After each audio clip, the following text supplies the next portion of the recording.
we cannot say that she's directly participating in any terrorist act, but she's participating in the financing, facilitating of financial support for the ASG and other terrorist organizations. So yun yung kanyang role.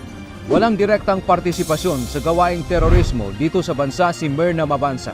Ito ang designated global terrorist na sinasabing terrorism financing facilitator ng Islamic State of Iraq and the Levant at Al-Qaeda na nahuli sa Sulu kahapon.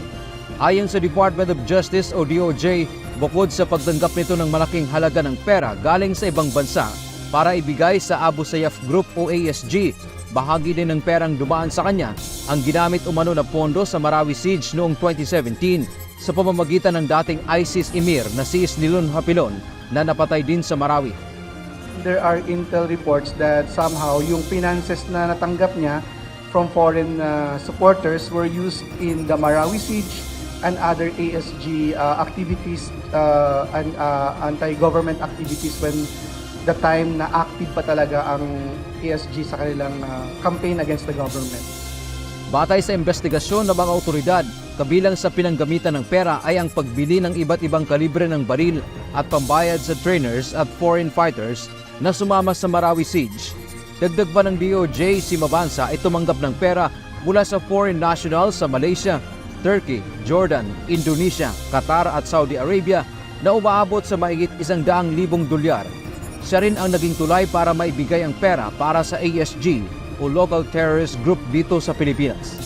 This was to money remittances, and that is one of the modes where money from Myrna Mabanza was transmitted to the other ASG members.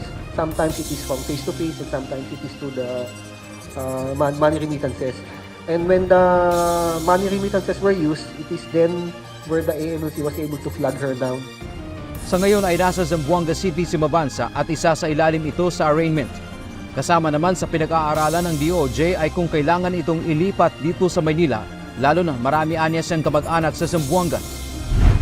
Ngayong hawak na ng mga otoridad si Mabanza, bukod sa naputol ang tulay ng terrorism financing, maganda rin anya ang maidudulot nito sa kapayapaan at kaunlaran, partikular ng Mindanao region. Actually, napakaganda to ng accomplishment natin.